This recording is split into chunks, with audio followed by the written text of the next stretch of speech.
Okay, what's going on, everybody? My name is Mangg. Welcome back to Hanging with Mangg. I am Mangg, and I have been playing a crap ton of Warframe this week.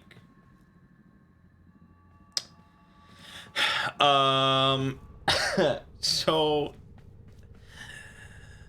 for a long while, I thought Warframe was like, I thought it was like Overwatch, I guess. Yeah, I thought it was just like some PvP third-person action game. And then a while back, I did give it a try. This would have been like, I don't know, maybe a year ago. And I played it for like an hour or something like that. And then I don't know what happened, but I put it aside and I never thought about it again. And then I read something. I'm sure I read something this week. Because I think this week, or right now, they had like some convention, some Warframe convention, and they announced a bunch of new stuff coming out. And Warframe is a topic of conversation. I was like, oh, Warframe. I have absolutely nothing to play right now. And it's free. So why should I not? I gotta give it another try. So I deep dove into it. And I started like looking stuff up, you know, like new player guides and stuff like that to learn what the fuck is going on with this game. And once you get going, it gets going, baby. It's real good. It's like, it's sort of shocking, like how competently made it is for a free-to-play game. The amount of content in this game is just mind-boggling. And it just like the shooting, the movement, like all the loot and stuff, it's crazy. Like, if you've not given Warframe a try, you really should. It's free. If you like third-person action games and you like loot in your video games, there's absolutely no reason you've not tried Warframe. I did end up buying like the starter pack, which is like $20, and it gets you a whole bunch of stuff. But you really don't have to spend any money on this game. These radio towers carry top secret interplanetary communications. I mean, I don't have a problem spending money on a game if it's a good game.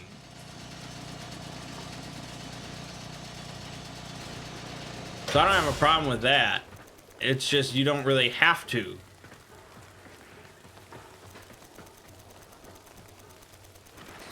So, yeah, I mean, you can, I'll be just playing some random missions, just sort of farming, I guess. So you can see if the gameplay sort of interests you. It's just, it controls and handles so well. I'm probably gonna have to turn the sound down a little bit. Hold on.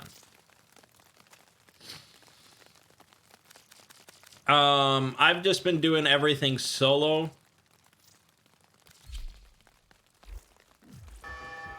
Playing with friends, though, would probably be pretty cool. This tower is ours now. But yeah, it's just not... yeah. It's worth everyone's time to check out, at the very least. You have captured a radio tower.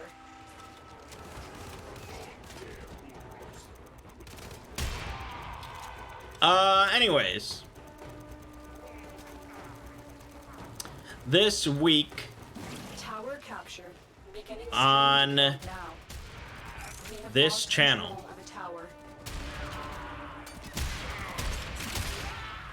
we had more of the Sinking City. and more of Final Fantasy Tactics Advance, which is what I said was going to happen. And that's pretty much what's going to happen this coming week. I did think about making a video on Warframe, but I didn't really know enough.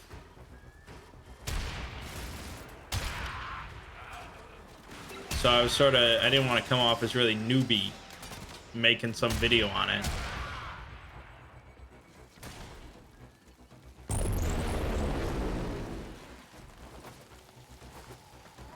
So at some point I might, if people are interested. The enemy have captured a tower.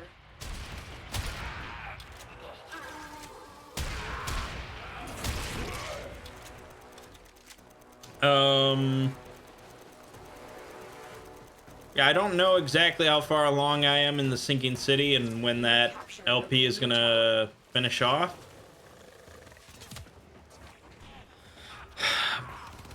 At the end of the month, there's really like two big games coming out that would be of interest. One is Fire Emblem Three Houses, and the other is Marvel Alliance. The enemy have taken a tower. You must recapture it.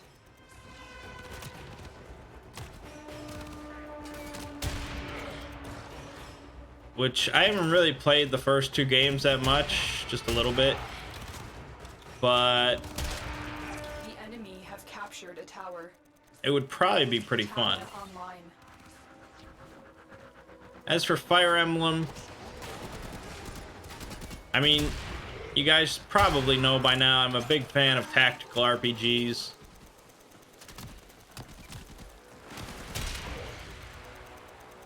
My problem with the Fire Emblem series this tower is ours now. is it's very... They've gone very anime, waifu, persona with it. And that sort of scares me.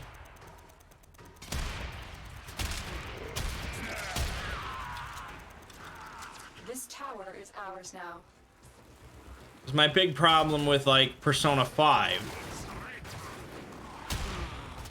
was all the relationship nonsense and just characters I don't care about and story I don't care about, and the gameplay was not that exciting.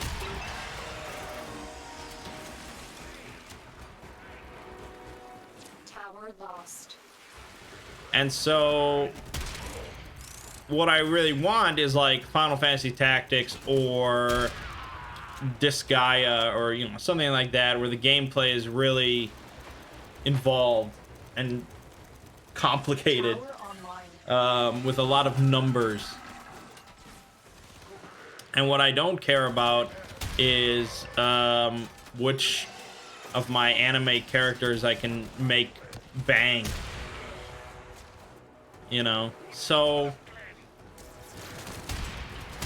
I read like an impression on Kotaku that said Three Houses was better as far as balancing those two concepts than the last game. None alive. Clear out the remaining enemy forces. Extraction is available, but there are more messages to be decoded. Will you stay or go?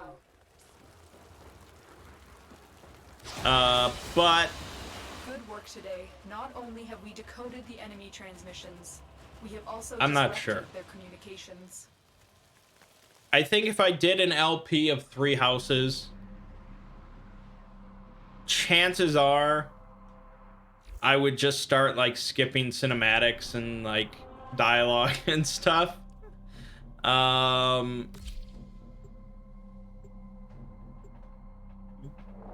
Which I don't have a problem with it, obviously. I'm doing it. I don't know if anyone watching would have a problem. And additionally, I don't know if even doing that, if it would still be like an entertaining game. Deliver payloads and defend a number of locations while I break into the network. Be prepared for heavy resistance. I can't do this without you. Because, I mean, obviously there are games where if you skip dialogue and cinematics, you're defeating the purpose. Which, to me, is really stupid. Because to me, the purpose of the game should be a good game. But I don't want to, like, prejudge Fire Emblem as having shallow gameplay. Because I haven't played the game. I did play Awakening, and I remember that not having the most exciting of gameplay.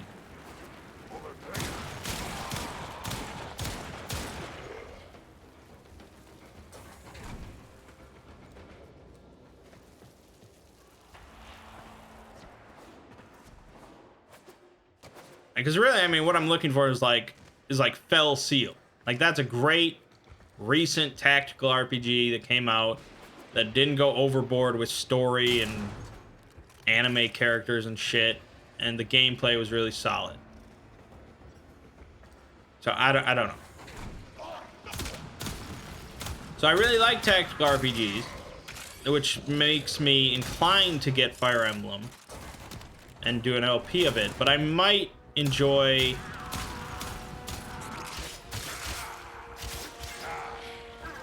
Marvel Ultimate Alliance more.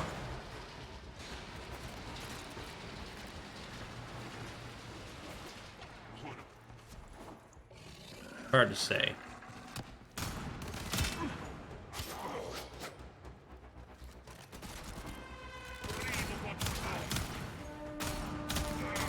Location reached. Drop me in and defend our position. Either way, I'd like to do one of those, so we'll have to see how the dates line up with the Sinking City LP, Final Fantasy Tactics Advance LP, so on and so forth.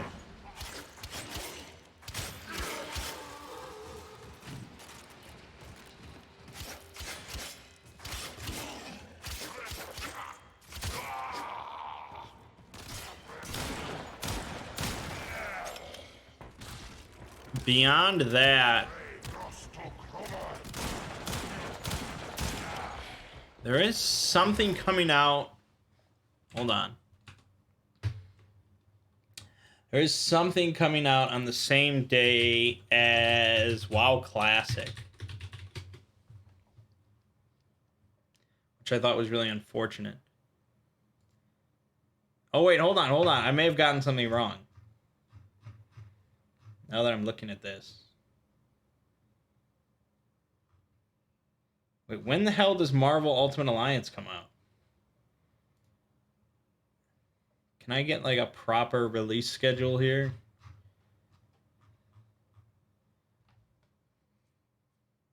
Oh, Marvel Ultimate Alliance 3 comes out July 19th.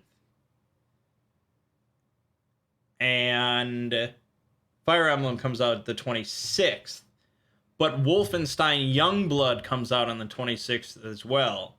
And I really haven't played much of the modern Wolfenstein games, but Youngblood could be pretty fun too. So that's something to consider. Let me just look at August real quick.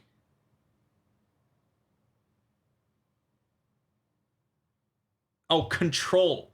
That's what's coming out on the same day as WoW Classic.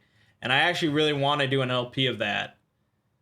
Because it's basically like the SCP Foundation, the video game. And you play as an SCP or something like that. So it's like a really cool setting. And it's by Remedy. You know, who did the Max Payne games. Or they did 1 and 2. Who did Max Payne 3? I'm getting off on a tangent now. I gotta just double check.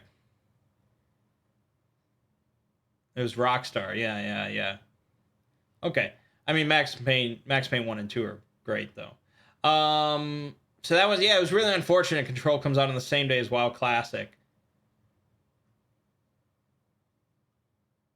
I don't know when I'll fit in the Control LP, but I definitely want to do that.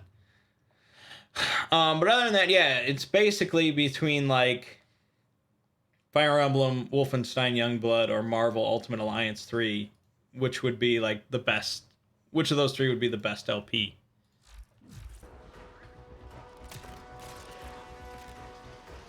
I'll probably end up getting them all anyways.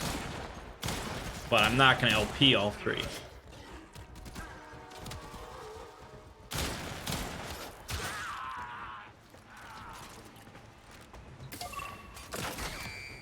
I'm in, Tenno. This will take a moment.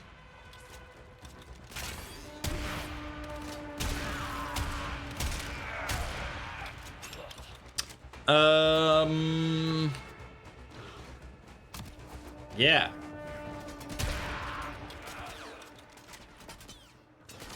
On the Exploring series, we had the third part of the Ouroboros cycle, which really did not perform as well as I would like. Definitely an underperformer. Still working on it. Continue to defend. Which is, I mean, it is what I expected. But sometimes you like to be surprised. You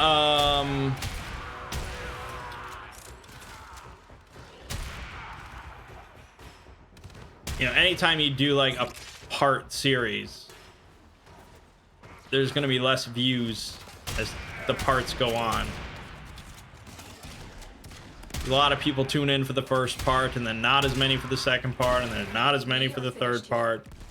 And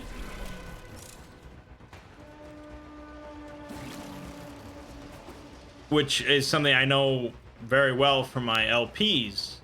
But my gaming videos don't ever get recommended. When you're talking about recommendations on YouTube, people are far less likely to click on something that says part 3. Like, they're not gonna, why would they click on that if they have no knowledge? So I don't imagine part 4 or part 5 are gonna do that great either. I know plenty of people are waiting until like it's all done, and especially when I release all parts combined as like 1 2-hour video. That'll get some views, and that'll make up for some of the loss. I mean, overall, it's hard to say if it's gonna be like a successful project that I did compared to just doing normal videos. Terminal spotted. Upload me and prepare to defend. But I'm doing it, so it's getting done, and that's the end of it.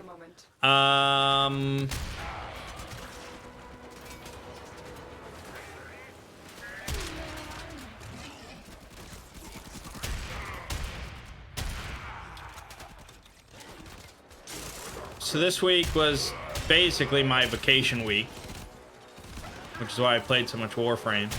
And having a home vacation is a lot better when you have like a really good game that you're playing and you're addicted to. If you don't have that, it can be pretty boring. So there was a big difference between the last break I took and this one.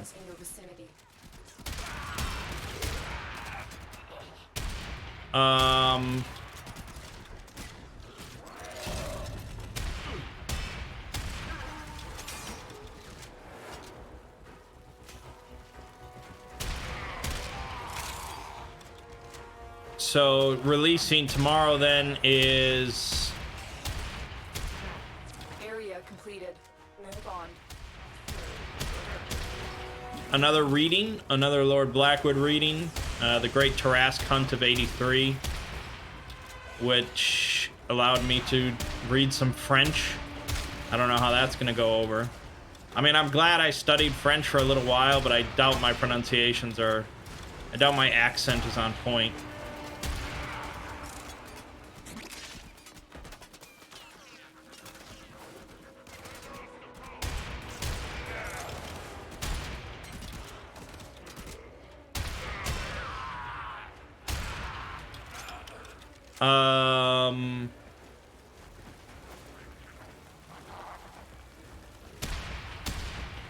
So I think that'll probably get a decent amount of views like the last one. And that's sort of a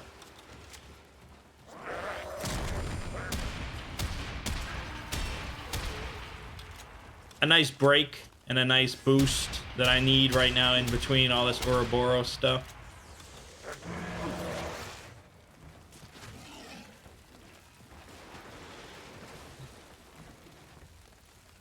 Prosecutor down. Stay alert. There could be more ahead. Nice. We'll see. I've been doing a lot of reading of the final Ouroboros part, the way it ends. It's massive. I mean, it's probably like the lengthiest thing I've read on the SCP site. And I can see not many people reading through it. But it is an interesting story. Like, you could make a comic book out of it, like a graphic novel, I think, easily. But additionally, like, there's a lot of references and sort of background info that helps when discussing the story. And so, truth be told, I really think I am the best person to sort of deliver this story, apart from just reading it and knowing all the background info. I think my videos will probably be like the next best thing. I don't always think that way, so it's good. But yeah, I'm gonna have to split the way it ends into 2 parts, and they're both gonna be lengthy parts. I can see them both being 30 minutes at least. So the whole combined video is definitely gonna be 2 hours, which is nuts. I mean, that's a fucking movie. That is watching a movie that is just me narrating. Insane. Just insane. And I know some people will watch it, the whole thing, and they'll listen to me. I mean, maybe they'll put it on when they're about to go to bed, but hey, as long as the ads play, it's all good.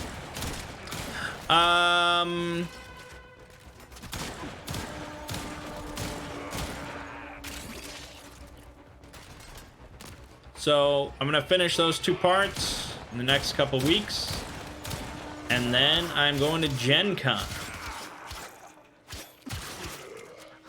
Our last year at Gen Con for a while.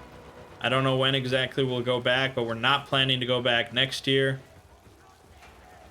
And really, no one in our group is that excited about going.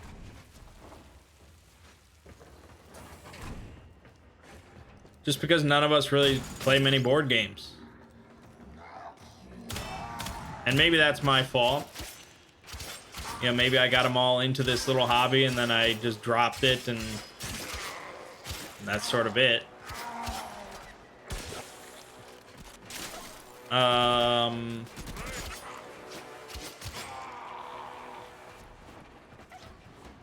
mean, I'm not like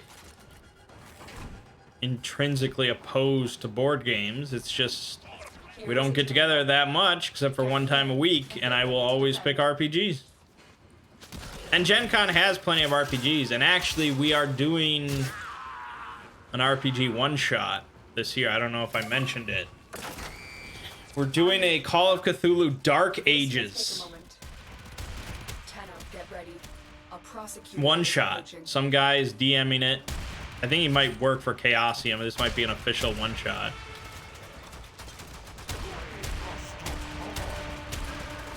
And it's set in like Ireland. And I think there's maybe going to be some Celtic mythology involved, possibly. Still working on it. I've never played Cthulhu Dark Ages, so I really have no idea what to expect or how it's going to play. But it's going to allow Ziggy and I to play together, which is a very rare occurrence.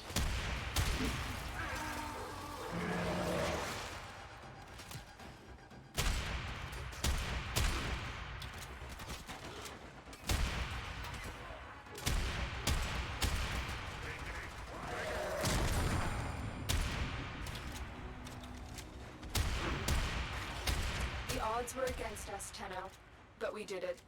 Mission complete. What am I talking about? Oh, right, Gen Con. So we're gonna go. I'm sure we're gonna have a decent time because, you know, it's a bunch of friends hanging out together. It's never bad. The reason we decided not to continue is because we would rather just spend our money going up to like a cabin for a weekend and just playing games rather than going all the way to Indianapolis.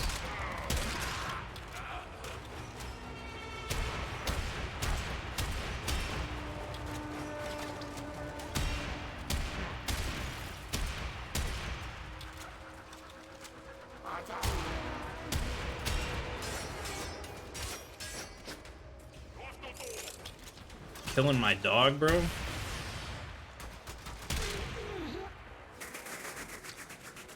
So we actually booked a cabin this year for November for us to all to go hang out. We added an extra day from last year. We wanted to stay an extra day, and we decided to spend a bit more to go to an actual cabin rather than just a hotel room that we had last year.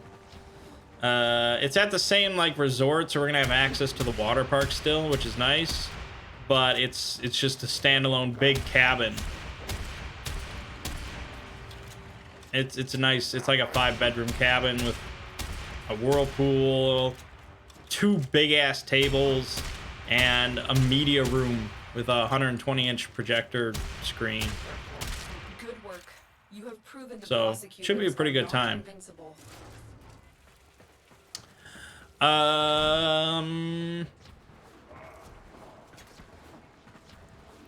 Yeah.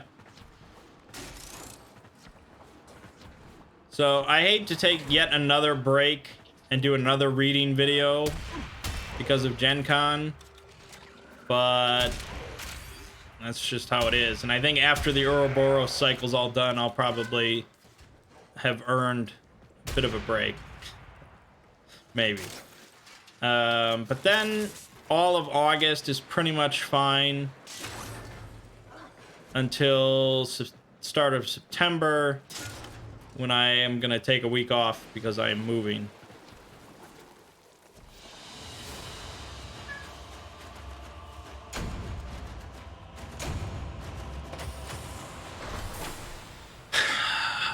Yeah.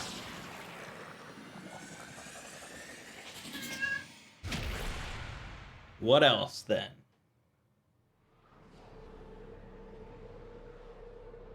I guess let's talk about roll Mangg. Tenno, the balance of power continues to shift. Navigation is marked with new invasions. So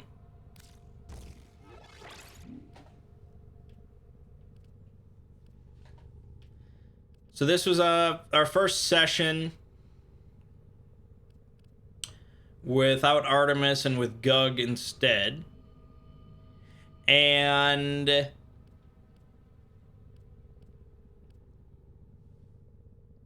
took place in London. We went back home to London and we got a job.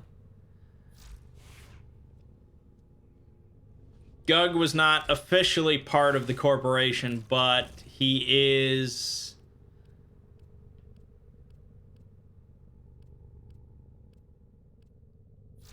He's being contracted to help out, which doesn't really make sense. They would probably just hire somebody within the company, but that's what RPGs are about. Get out there and cut down the... So the job was, there was this crew of thieves that was hitting up some of the corp's local like retail stores. They had these little boutiques located around London, and this crew was hitting them up, like stealing a whole bunch of expensive cyber tech and biotech and all that. And they were like kidnapping some people, killing some people, and destroying part of the buildings, and just generally fucking everything up. So we were then given the job of going to one of these stores that had not been hit yet, but was apparently the next in line. The company had received some intel from the crew or something like that that implied that this was the next one.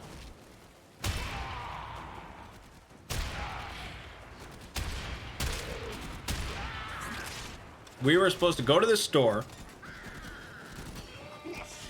and basically pretend we were gonna run the store for like a week.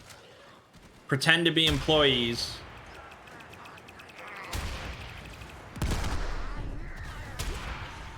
And be prepared for when this crew inevitably came to the store to rob it. So we were gonna set like an ambush, like a trap. That was the idea. That was the job.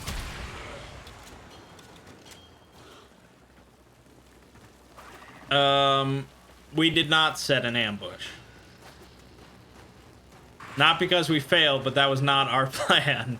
The plan sort of evolved, because Gug, of course, wanted to steal and rob a bunch and, you know, fuck over this corp.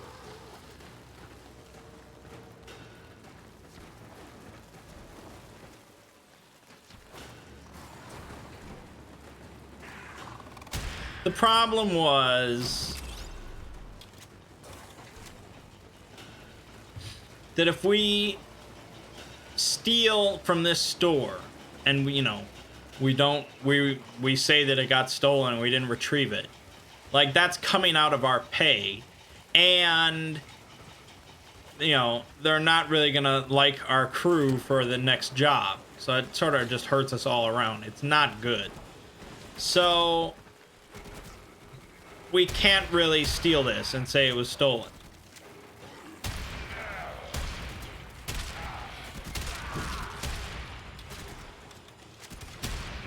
But they have stolen a bunch of other stuff that's considered lost. And it's not in our purview to sort of find all these other goods.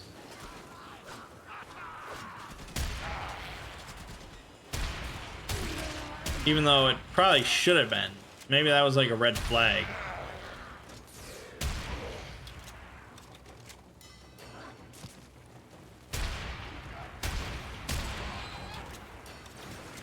And so we decided, okay, well, what if we let them steal a bunch of stuff? We track them down to their headquarters. We get all the stuff back, but then we only report the stuff that they had just stolen from our store. So we got that back.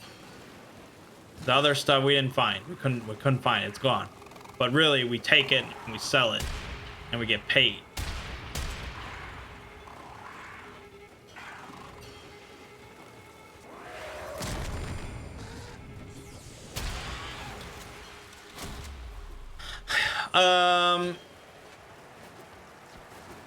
So then it came down to, okay, so if we want them to steal, because that's going to lead us to their headquarters, we need them to get away and get stuff.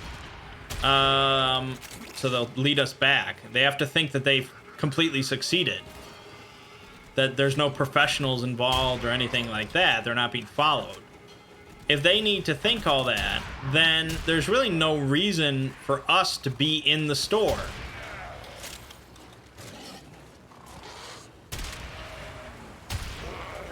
You know? Because we're either just going to get killed. We can't defend ourselves because that'll tip them off that something's up. So you're either going to die or, you know, you're going to defend yourself and then kill them. So that's no good either. So we're not really meant to be in this store, even though that was what the original job was.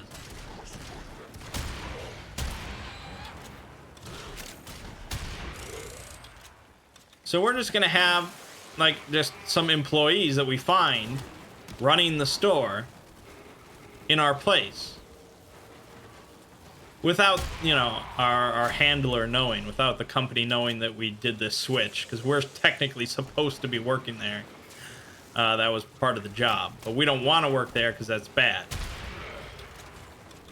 Obviously, the original idea was that we just defend the store, we prevent anything from being stolen, and we kill all the would-be thieves. That was their idea, but we didn't like that because we intend to steal stuff.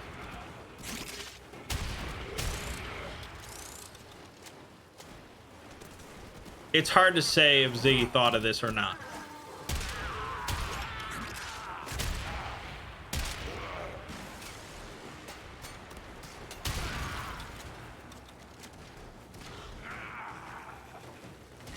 So we found a crew, just like off Craigslist. We hired a crew of 4 randoms off the street to run this store, and we picked like one of them to be the new manager after like 3 hours of training and stuff, and that was it.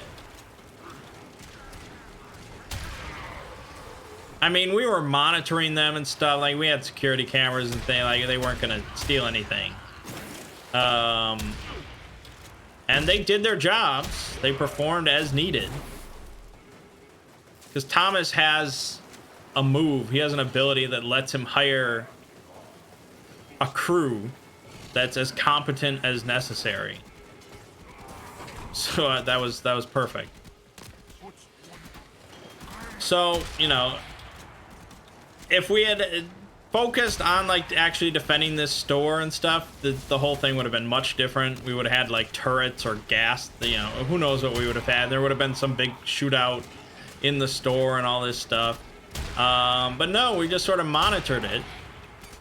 And the time came where they attacked the store.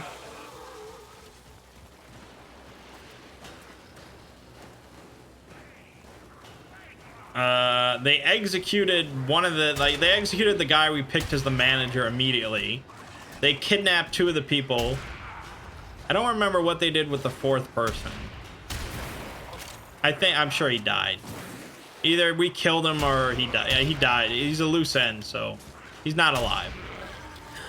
And they took off with a bunch of stuff. Now, the one thing that we had done in preparation was I had installed a bunch of trackers in all the equipment in the store. So we were able to track them based on the trackers in the equipment they stole.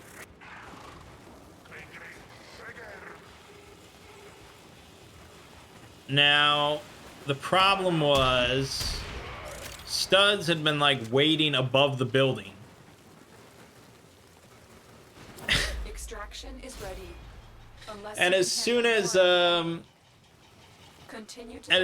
were trying to get away, he pulled out his drone that he bought. He spent like $7,000 on this drone. He pulled it out, and they set off like an EMP after they robbed everything. So it like destroyed everything else. And the EMP blast also happened to catch his drone, which fell from the sky and like crashed on the street. So that he was not pleased about that.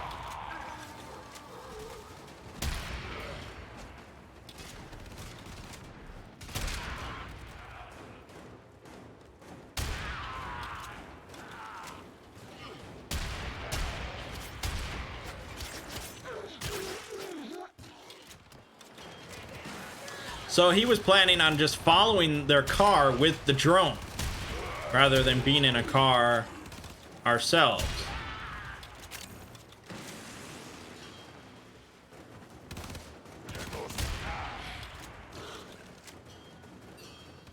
I think Phil was the one that ended up following them in his car, in his rental car. And so he saw them stop in front of a building, and we saw on our trackers that like a bunch of the equipment, all the equipment got moved into this building, and then the car continued on. So Phil and Thomas ended up following the car Studs and I went to this building where all the equipment was now located.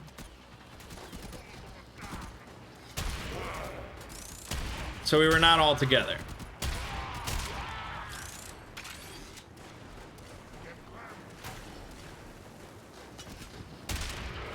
The car ended up stopping like near a river or something, like under a bridge.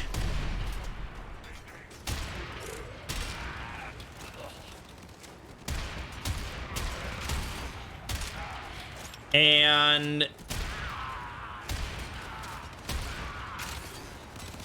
in the trunk, they didn't find anyone in the car. In the trunk, they found one of the workers that they had kidnapped.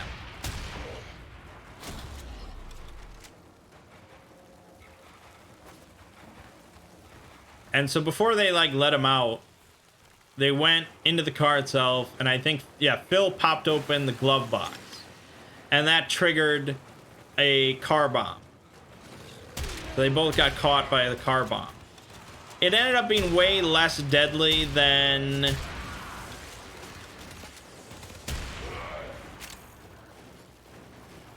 the car bomb that killed Gug way back in the day. I don't know if that was by design or Ziggy just made it weaker on accident. I don't know. So Phil, even though he was right at the glove box, he didn't die. Close, but not quite.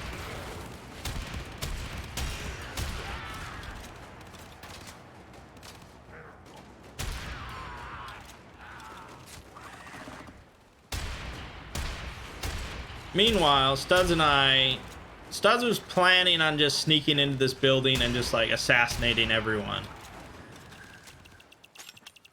It didn't quite end up going that way. He was sneaking around the side of the building. It was like a Radio Shack, basically. It was like a... maybe even worse than a Radio Shack. It was like some secondhand electronics store.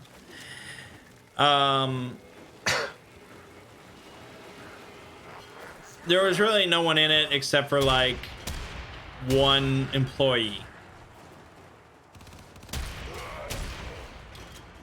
So Studs is sneaking around the back. I'm waiting in the car at the front. And I see through the shop window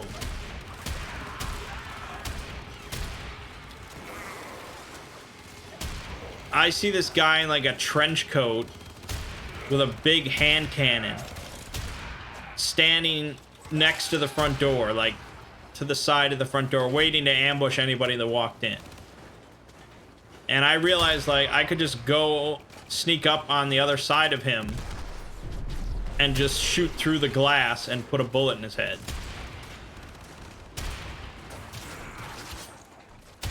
And so that's exactly what I did. I killed him. I got him. It was a little messy, but I got him. Unfortunately, that sort of blew the whole stealth thing. So we sort of just charged in there. And...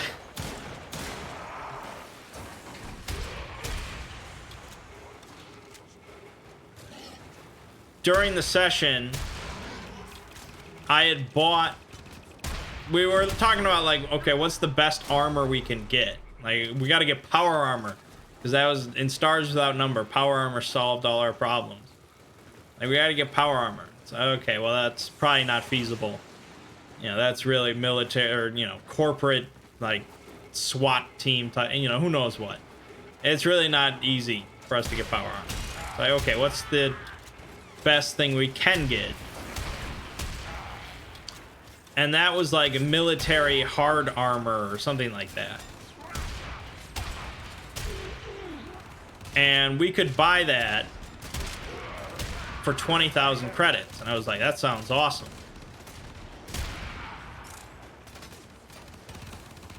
You know, you can get an armored coat, which gives 1 armor. You can get body armor, which gives 2 armor. Or this stuff, which gives 3 armor.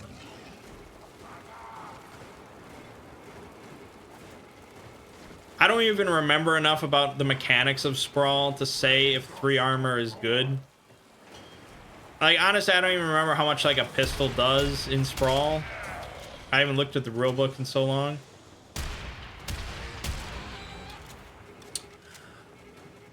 But based on my performance in that building, I would say 3 armor was very good. Available. Do you choose to leave now or continue fighting? Because some guy walked up with, like, a submachine gun and just rattled it off, and I didn't even feel it. And I just put one through his dome. So we killed the 2 guys there, and then the rest were all in the basement of this Radio Shack. So we met back up with the other guys, the other Phil and Thomas, and we were planning to besiege this basement. But they had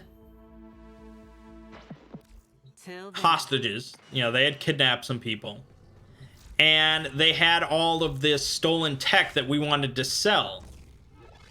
You know, so we didn't want to destroy it because we wanted to sell it. So we couldn't just blow it up or, you know, anything like that.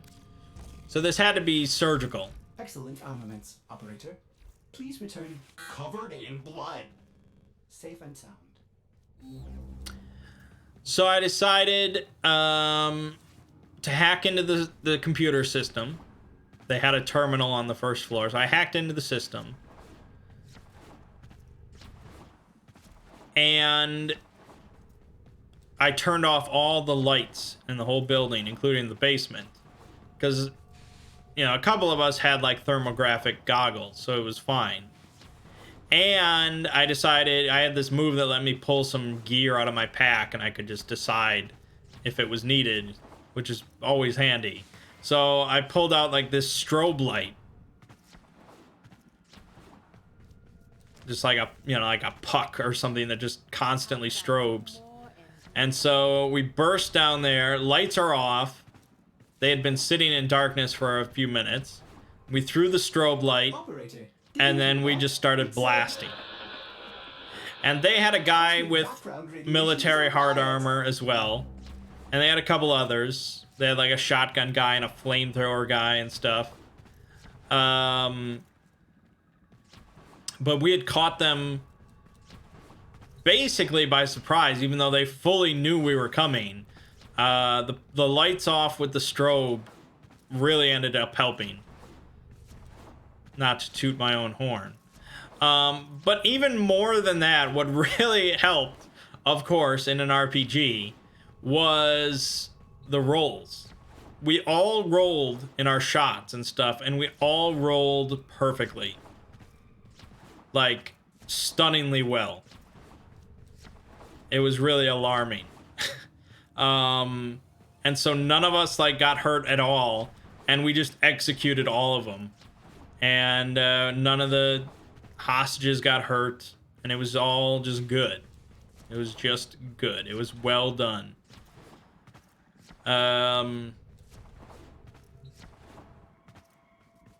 So that was nice. So it was pretty funny because I had grabbed that guy's hand cannon, and I had, like, killed 2 people with it, and I had my military hard armor on.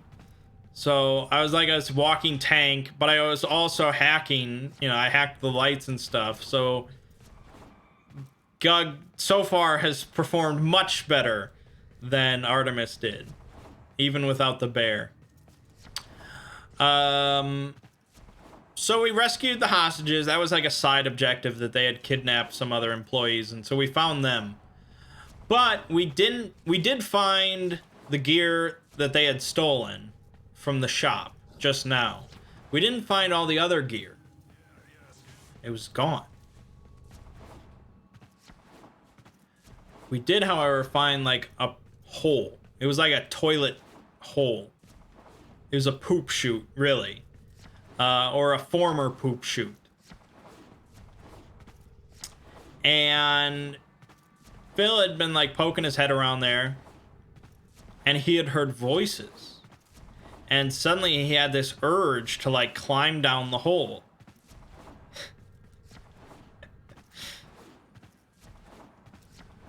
And so, I mean, I wasn't gonna stop him. If some guy, I mean, I don't even know him really. I'm new to this team. If he wants to climb down this hole, he's gonna let him. Thomas was standing there. He didn't stop him. So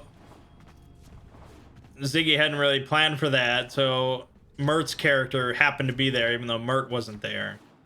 And Mert's character dragged him out of the hole. And so we wanted to see what was down this hole.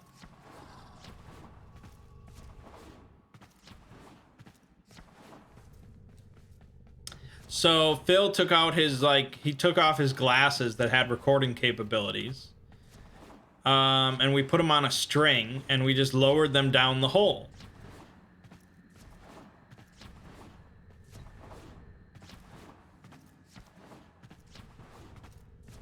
And something else happened. I don't remember exactly what, but it caused the glasses to drop. So we dropped the glasses, and we were able to see some footage from when they were on the bottom. They were like next to water or something like that. And then this entity like approached the glasses. They appeared in frame, this entity. And it was like this, it was like a massive person that was mostly metal or like cybernetic, and it like grabbed the glasses and then everything went dark. So you've got this like weird cybernetic thing in this hole, and voices are coming up causing people to want to like climb down it. And we figured that they must have like dropped all the cyber tech down this hole, maybe to like feed this creature. I felt like it was a really cool touch.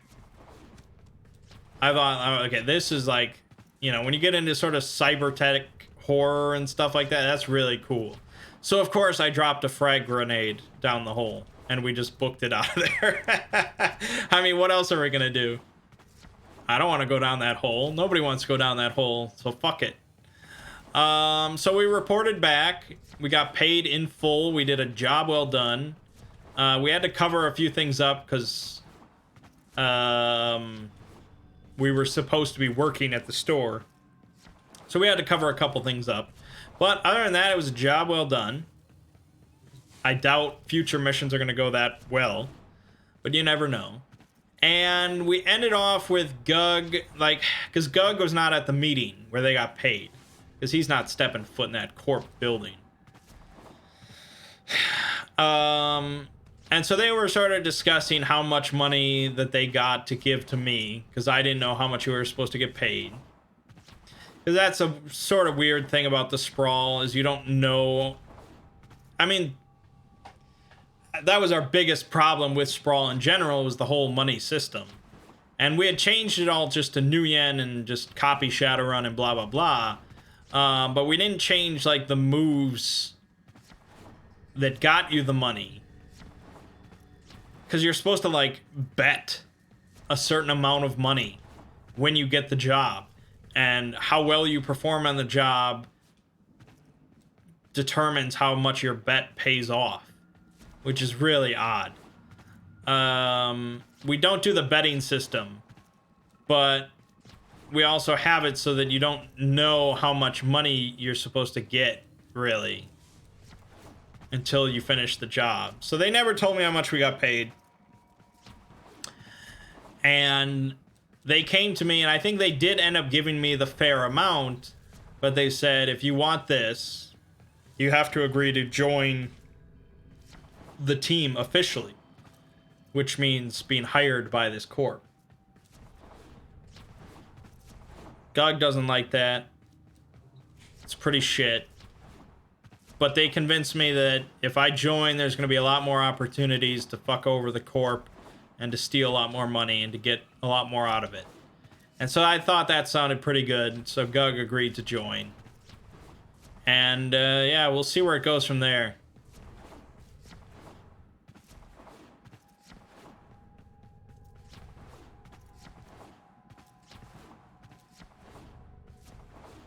It's pretty exciting, though, having a fuller crew. to do some cyberpunk stuff. So that's all good. I guess that's about it then. Not a whole lot else to say. Play Warframe. It's free. It's great. Although, you know, definitely check out some new player guides if you do. They will explain many things. Check out the Lord Blackwood reading video tomorrow. It's a fun tale set in France. We got more Sinking City and Final Fantasy Tactics Advance on the way. And that'll do it. So, my name is Mangg. This has been Hanging with Mangg. See you fine folks next week.